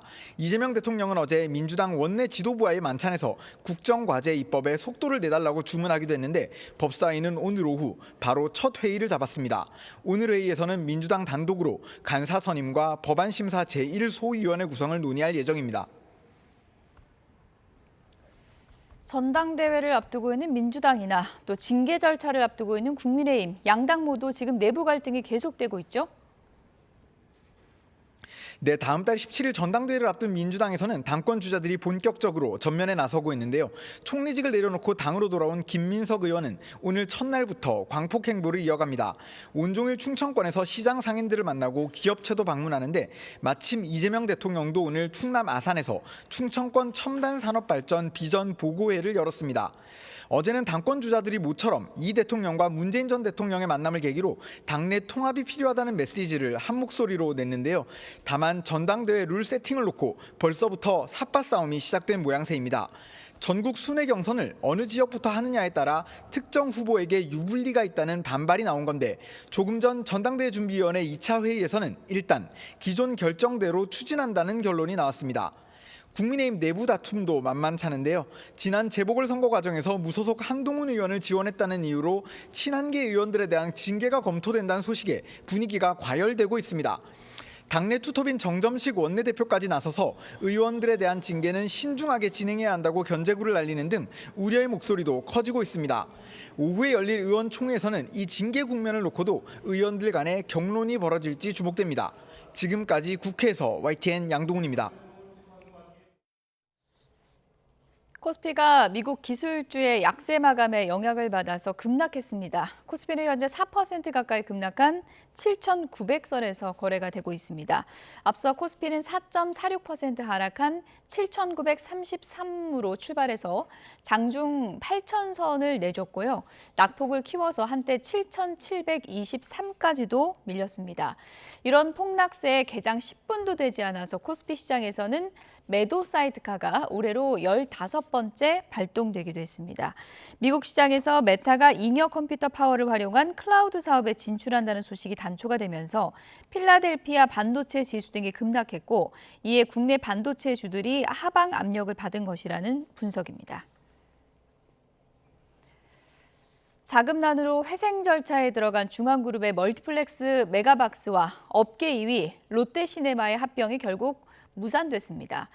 이런 위기 속에서 중앙그룹 배급사가 내놓는 나홍진 감독의 신작은 예정대로 15일에 개봉합니다. 김승화 기자입니다. 지난해 5월 전격 발표됐던 국내 멀티플렉스 2, 3위 롯데시네마와 메가박스의 합병 계획은 없던 일이 됐습니다. 롯데쇼핑은 합병 추진을 위해 맺었던 업무 협약이 지난달 30일 종료됐다고 밝혔습니다. 이에 따라 두 회사를 합치려던 절차도 중단된 겁니다. 그동안 투자 방안이 구체화되지 못했고 중앙그룹 자금 사정에 대한 우려가 커지면서 논의가 속도를 내지 못했습니다. 중앙그룹 유동성 위기가 법원 회생 절차 신청으로까지 이어지면서 합병 추진이 결국 멈춰선 거로 보입니다. 합병무산으로 독자 생존에 나서게 된 메가박스 중앙의 계열 배급사 플러스엠은 나홍진 감독의 신작 호프를 예정대로 15일 선보입니다. 나홍진 감독이 곡성 이후 10년 만에 내놓는 작품이자 올해 극장가 최대 기대작으로 꼽힙니다. 롤러코스터 같다라는 그 말씀에 동의를 합니다만 이렇게 미스테리가 하나씩 벗겨지는 요런 재미의 영화일 수도 있겠다. 올해 칸 영화제 경쟁 부문에 진출한 뒤 200여 개 나라에 선판매되며 한국 영화 사상 최고 수준의 성과를 거뒀습니다. 제작비 상당 부분을 회수했지만 수백억 원이 투입된 대작인 만큼 흥행 부담은 적지 않습니다. 한편의 흥행작이 그룹의 유동성 위기를 뒤집을 순 없지만 그룹의 위기 속에 출격하는 호프가 어떤 성적들을 받아들일지 시선이 집중되고 있습니다. YTN 김승환입니다. 네, 앞서도 전해드린 것처럼 오늘 주식시장이 급락세네요. 삼성전자와 하이닉스 주가가 크게 떨어지면서 코스피가 8,000선 아래로 내려갔습니다. 일각에서는 반도체 거품론에 대한 우려까지 나오고 있는데요. 주식시장과 환율 그리고 부동산 등 다양한 경제 이야기 정철진 경제평론가와 함께 짚어보겠습니다. 어서 오세요. 네, 안녕하십니까. 안녕하세요. 하루하루를 참 예측할 수가 없는데 네. 오늘은 또 급락입니다. 어쩔 수가 없는 것 같습니다. 워낙 반도체 쏠림이 강한 우리 국내 증시이기 때문에 하루 웃고 하루 웃는 재료에 따라서 그런데 여기에 뭐 잘 아시겠지만 단일 종목 레버리지 ETF까지 있지 않겠습니까? 안 그래도 쏠려 있는데 그 쏠림은 더 극대화가 된다 이렇게 보시면 되겠고요. 자, 지금 표에서 보시겠지만은 매도 사이드카가 올해만 15번째. 자, 매도 사이드카 혹은 이제 반대로 매수 사이드카도 있겠죠. 선물이 5% 떨어지거나 5% 올라갈 때 프로그램 매매를 일시 중단시키는 걸 우리가 사이드카라고 합니다. 반면에 서킷 브레이커는 첫초 1차 서킷 브레이커가 마이너스 8%, 현물이 빠졌을 때 아예 증시를 20분간 쉬게 되는 건데요. 매도 사이드카, 선물의 5%가 변동된다는 것도 실은 엄청난 변동성이거든요.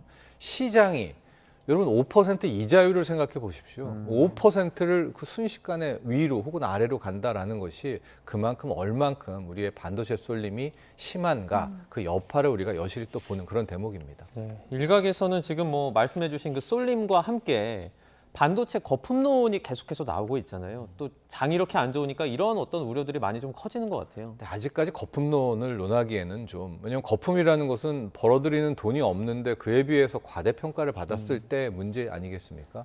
그런데 지금 삼성전자, 하이닉스 또 앞서 우리 실적 발표 먼저 했던 마이크론 같은 경우도 실적은 어마어마한 것이죠. 네. 그러나 주가가 그 어마어마한 실적보다도 더 과대평가되지 않았는가라는 이제 그런 의문들을 계속해서 테스트하는 국면이다라고 보시면 되겠습니다. 네, 여러 가지 근데 발언들이 또 경고 신호로 또 인식되고 있긴 합니다. 네. 마이클 버리 투자자 같은 경우는 한국 반도체 투자 발표가 정점의 신호다. 뭐 끝의 시작이다, 종말의 시작이다, 뭐 이런 얘기를 했더라고요. 그렇죠.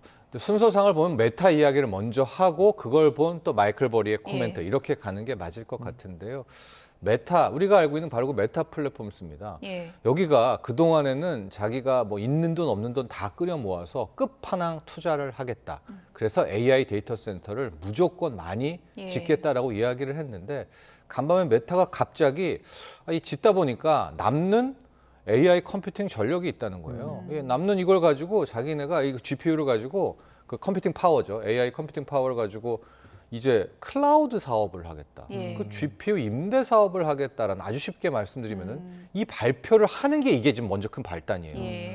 이렇게 되니까 오히려 메타 자체는 이제 좀 정신 차렸구나. 그동안에는 돈 끌어다가 그냥 무조건 투자, 과잉 투자를 했는데 일단은 클라우드라는 것들을 통해서 어느 정도 현금을 좀 확보하겠다라 뭐 이런 의도였었잖아요. 그래서 메타 자체는 8% 넘는 급등이 나왔거든요.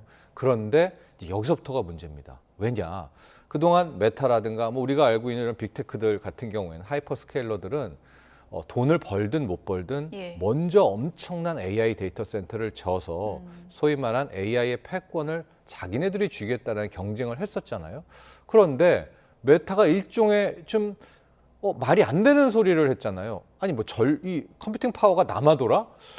아니 그 뭐지 이게? 우리는 이때까지 없고 막 그 소위 말하는 공급 부족이었었다고 생각을 했었는데 그리고 또 하나가 이게 앞으로 그동안에는 빚만 내서 막 AI 데이터 센터를 때려 지을 줄 알았는데 좀 정신을 차려서 중간중간에 현금 흐름이라고 하죠. 이런 실적과 이익을 좀 챙기려고 하나 보내라는 이 우려가 바로 엔비디아를 거쳐서 이 메모리 반도체까지 온 겁니다.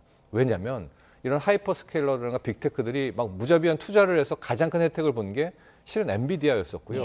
그 끝판왕, 근본의 극단의 수혜를 본 건 그 소위 말한 엔비디아 AI 칩 안에 들어가는 또 우리의 메모리 반도체. 이제 메모리 반도체는 HBM뿐만이 아니라 D램 품기 때문이기도 하는데, 그러니까 가장 많은 혜택을 본 이 메모리 반도체가 정반대로 보면 가장 큰 피해를 보겠네라고 해서 이제 마이크론이 10% 넘는 폭락을 한 거고 우리까지 무너졌는데, 이 대목에서 이제 마이클 버리가 또 등장을 한 겁니다. 참고로 마이클 버리의 포지션을 보면 우리 삼전 닉스의 공매도는 안 쳤더라고요. 그러나 엔비디아의 공매도 포지션은 좀 늘 가져가고 있는 건데, 우리가 이제 얼마 전에 3대 메가 트렌드 프로젝트를 발표를 하면서 호남에 서남권에 400조, 800조 투자를 이제 약속을 했잖아요. 그게 오히려 마이클 버리 입장에서는 자기는 그것이 일단 그러니까 잘 되다 잘못됐다가 아니라 하나의 정점에 대한 신호. 여기에 이렇게 돈을 막대하게 막 쏟아붓는다고 한국의 메모리 반도체가, 그건 바꿔 말하면 이제 마이클 버리 생각입니다. 우리는 끝까지 갈 줄 알았더니 반도체 메모리 사이클이 이미 하방을 시작한 것이고, 삼전 닉스의 그 투자에 대해서 이게 바로 끝의 시작, 그러니까 떨어지는 사이클의 시작점이 왔다라고 해서 오히려 더 하락을 부추긴 그런 발언도 됐습니다. 그러니까 이제 이런 거겠네요. 지금은 이제 확장 기조였었는데 이게 그렇게 확장하고 투자하는 만큼의 수익 창출을 확신할 수 있느냐, 이런 의문이 들기 시작한 건가요? 없다는 거 우리가 다 알고 있었죠. 그런데 그동안은 없는데도 끝까지 갈 줄 알았던 이 빅테크라든가 하이퍼스케일러들이 끝까지는 안 가볼래. 중간에 멈칫거리니까 우리는요, 엄밀히 말하면 슈퍼 을인 거죠. 이들이 엔비디아의 칩을 사주는 거고, 그 칩 안에 우리의 이제 메모리가 들어가는 경우인데, 이들이 지금까지는 그냥 눈 감고 투자, 빚내서 투자만 하다가, 물론 이제 메타의 한 가지 사례입니다. 갑자기 클라우드 임대로 한다면서 좀 정신을 차린 듯한 모습을 보이니까 이게 비단 메타뿐만이 아니라 우리가 알고 있는 아마존이라든가 구글이라든가 이때까지 막대한 투자를 했던, 이 캐펙스 투자를 했던 이 빅테크들이 하나 둘씩 투자를 줄이는 이 우려가 좀 선반영된 겁니다. 다만 계속 말씀드리지만 메타의 한 가지 사례고요. 당장 오늘 밤, 내일 밤 또 다른 빅테크 하이퍼스케일러들은 다른 이야기를 할 수 있거든요. 그러나 적어도 오늘의 현상은 이제 거기서부터 비롯됐다라고 말씀을 드립니다. 이런 상황에서 국민연금이 이제 리밸런싱 어제부터 이제 시작을 했는데 당시 어제 기준으로 연기금 2천억 원대 주식을 매도했다고 하는데요. 일단 리밸런싱이 좀 어떤 건지, 이게 비율 조정하는 거잖아요. 그리고 어제 있었던 이게 어느 정도 규모인지도 설명을 좀 해주시죠. 국민연금은 세계 3대 국민연금 안에 들어갈 정도로 사이즈가 큽니다. 그래서 우리가 달걀도 한 바구니에 담지 않죠. 국내 주식에는 얼마, 국내 채권에는 얼마, 세계 글로벌 주식에는 얼마, 얼마, 부동산과 같은 대체 투자에는, 실물 투자에는 얼마, 비중을 정해놓는 건데, 원래 정해놨던 비중 이상으로 코스피가 폭등을 했잖아요. 그러니까 넘는 만큼은 이제 팔아서 상대적으로 다른 쪽은 비중이 줄었을 것 아니겠습니까? 그쪽을 되사는 작업, 이걸 리밸런싱이라고 이제 하게 되는데, 잘 아시겠지만 국민연금은 원래 1월, 2월, 3월에 심각한 리밸런싱을 했어야 되는데 스스로가 6개월간 리밸런싱을 안 하겠다라고 한 겁니다. 그런 와중에 코스피가 4천이었던 게 9천을 가는 100%가 올라버린 이런 상황이 연출된 거 아니에요? 6개월 만에, 올 상반기 만에. 그러니까 안 그래도 높여놨던 자기의 그 소위 머뭇거렸던 국내 비중을 훨씬 넘었고요. 중간에 5월에 또 아예 전 그건 좀 반대였었는데 비중을 더 늘렸습니다.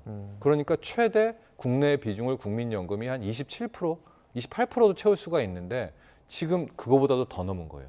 그러니까 국내 비중이 한 30%, 31%가 되니까 이제는 리밸런싱을 해야 되는 거고 넘어선 부분에 대해서 팔아야 되고 이제 그게 50조다, 70조다 이제 이야기가 나왔던 그런 건데요. 말씀드리면은 일단 국민연금 스스로가 자기네가 그 50조 매도 폭탄, 70조 매도 폭탄이 아니라고 그 이사장이 직접 해명을 하는 이제 그런 또 해프닝이라고 저는 보는데 왜냐면은요 지금 국민연금이 어떤 좀 제가 보기엔 잘못 가는 길이냐면 국민연금은 국내 주식을 투자하는 투자 주체지 국내 주식을 방어한다라든가 부양하는 그런 역할은 아닌 거거든요. 근데 어쨌거나 본인이 그런 어떤 좀 자리를 가게 된 오해를 사면서 대다수 국민분들이라든가 신규 투자자는 국민연금이 국내 증시 지켜주겠지. 국민연금이 국내 증시 부양하겠지. 이제 이런 오해를 스스로 사게 만들었거든요. 그래서 저는 막 저런 해명을 하는 것도 좀 그런데 어쨌거나 국민연금이 나서서 그런 건 터무니없다. 50조 매도 폭탄, 70조 매도 폭탄 없다라고 이야기를 했고요. 어제 하루 이제 리밸런싱을 시작을 했는데 2,100억을 국민연금이 팔았더라고요. 그런데 어제 외국인 투자자들 뭐 2조 원대 매도를 하잖아요. 오늘도 지금 외국인 투자자들이 3조를 매도를 하고 연초 이후 국민연금 외국인 투자자가 한국 주식을 178조를 매도했거든요. 근데 지금 국민연금은 제가 봤을 때는 하루에 한 2천억 안팎으로 팔게 되는 뭐 이런 리밸런싱을 하게 될 것 같아요. 그리고도 이 기간도 지금 안 알려줘가지고 저걸 알 수가 없는데 최소한 시장을 안 건드릴 정도다라고 보시면 되고요. 뭐 상식적으로 2조 파는 외국인이 더 문제겠습니까? 2천억 그것도 눈치 보면서 파는 국민연금의 리밸런싱이 문제였겠습니까? 그러나 저는 이번에 괜히 눈치 보면서 리밸런싱을 못하지 말고 이번에는 오히려 국민연금이 해야 나중에 어떤 또 오해라든가 이런 왜곡이 없다라는 생각도 함께 갖고 있습니다. 할 때 해야 나중에 그게 폭탄이 맞아요. 되지 않는다라는 얘기셨고요. 환율 얘기도 해봐야 될 것 같은데 네. 지금 보니까 뭐 1,553원 정도 기록하고 있는데 이렇게 고환율이 이어지면 외국인 투자자들이 우리 주식시장에 복귀할 확률은 더 떨어지는 건가요? 어떻게 봐야 그렇죠. 됩니까? 이게 뭐 원인과 이유가 계속 맞물리는 거죠. 고환율이기 때문에 더 팔고 외국인이 이렇게 막대하게 팔면서 환율은 더 올리고 이런 이제 악순환이 이어지고 있는 것이고요. 환율이 올라간다라는 것은 시장 내에서 달러 수요가 많다라는 거잖아요. 아주 이제 우리가 수급적으로만 놓고 보면. 근데 저 대목에서 좀 이해가 안 가는 게 지난달에 수출이 1,000억 달러 돌파를 하면서 역대 기록을 세웠죠. 게다가 SK하이닉스, 삼성전자 어마어마하게 달러를 벌어들이고 있잖아요. 경상수지 흑자, 우리 무역수지 흑자, 그 달러는 어디 갔는가? 기업들이 일단 환전은 안 하고 있는 것 같습니다. 그러니까 기업들이 보기에도 앞으로 달러 가치는 더 오르고 원화 가치는 떨어질 것 같으니까 다 손에 달러로 쥐고 있으면서 일단 달러에 대한 이제 그러니까 아무리 경상수지 흑자가 나와도 환율을 떨어뜨리지 못하고 있는 거고요. 여기에 뭐 전 이창용 총재가 말했던 것처럼 서학개미 분들이 미국 가려면 또 달러를 바꿔서 가야 되잖아요. 그런 수요도 함께 있는 것 같고 외국인들이 주식 채권 팔면서 더 원화는 약해지는 것도 있겠고 그러나 뭐니 해도 저는 미국과 우리나라의 금리 차가 가장 영향이 큰 것 같습니다. 시장은 아마도 그 부분을 좀 위태롭게 보고 있는 것 같고요. 그래서 결국 7월 16일 한국은행이 금리 인상을 좀 나서고 상당히 좀 매파적인 기조로 돌아서지 않을까. 저는 또 아예 돌아서야 된다라고 좀 당위적인 생각을 갖고 있습니다. 네, 자 지금 뭐 한 가지 저희 부동산 얘기 조금 더 해보자면요. 실제로 투자 수익을 낸 어떤 분들이 이 부동산으로 옮겨가고 있다는 분석도 좀 많이 나오고 있거든요. 그러니까 이제 주식으로 이익을 벌어서 다시 부동산으로 흘러가 부동산 투기를 일으키는 거 아니냐 이런 우려들도 나오는데 어떻게 보세요? 그러니까 이게 정확한 통계는 못 잡죠. 왜냐하면은 주식에서 차익 낸 그 돈들을 다 계산해내고 그 돈들이 어디로 갔는지를 물어볼 수도 없고 그렇기는 한데 역으로 계산한 게 있었습니다. 이제 그게 1월부터 4월까지에 나왔었던 국민의힘 자료였었던 것 같은데 요즘에 이제 서울이라든가 토지거래 허가 구역 지역에서는 규제 지역에서는 돈을 어디서 조달했냐는 자금 조달 계획서를 쓰잖아요. 내가 이 집 살려고 22억짜리 집 중에서 어디서 몇 억, 어디서 몇 억을 이제 쓰게 되는 건데 그걸 역추적을 해보니까 거의 대부분의 집에서는 이 주식을 매도 자금들이 포함이 되어 있었다라는 것을 이제 역으로 확인을 해보는 이제 그런 과정이 있었기 때문에 아마도 지금 우리는 부동산에서 주식으로의 대거 머니무브를 좀 보려고 또 기대를 하고 있는데 그 기대와는 좀 다르게 주식에서 또 상당 부분 차익을 번 자금은 또 부동산으로 가고 있구나라는 이제 흐름도 함께 나왔던 것 같습니다. 이러다 보니까 너무 또 주식에 매몰되는 비투까지 하는 젊은이들 늘어나는 건 또 사회 문제다 이런 지적도 있는 것 같습니다. 지금까지 정철진 경제평론가와 경제 현안 짚어봤습니다. 고맙습니다. 고맙습니다. 네, 투표용지 사태 진상규명을 위한 국회 국정조사 특위가 현장에 도착을 했고 지금 경기장 내부로 진입을 시도하고 있는 것 같습니다. 현장 화면을 좀 보여주실까요? 네, 국조특위 위원들이 지금 현장에 도착을 해서 진입을 시도하고 있는 상황입니다. 지금 윤상현 위원장 모습, 윤건영 의원 모습도 지금 뒤로 보이고 있습니다. 현장에 이준석 위원도 또 도착을 했다는 소식도 전해지고 있네요. 네, 저희가 오전부터 계속해서 전해드리고 있는데 지금 보시는 것처럼 현장에는 시위 참가자들이 눈덩이처럼 불어나 있는 그런 모습을 볼 수가 있습니다. 저희가 화면상에서는 아직까지 격렬한 어떤 배치까지는 보이지 않는 것 같은데 일단은 경찰이 현장을 수습하고 있는 그런 모습이고요. 네, 지금 경찰에 마치 정확하지는 않지만 연행되는 듯한 어떤 시민의 모습도 저희가 잠시 볼 수가 있었습니다. 네. 윤상현 위원장이 오늘 현장에 도착해서 경찰 브리핑을 듣고 진입 여부를 판단하겠다라는 입장을 밝혔고요. 지금 윤상현 위원장 비롯해서 국조특위 위원들 지금 대기하고 있는 상황이고 진입이 가능할지는 저희가 또 추가로 들어오는 대로 전해드리도록 하겠습니다.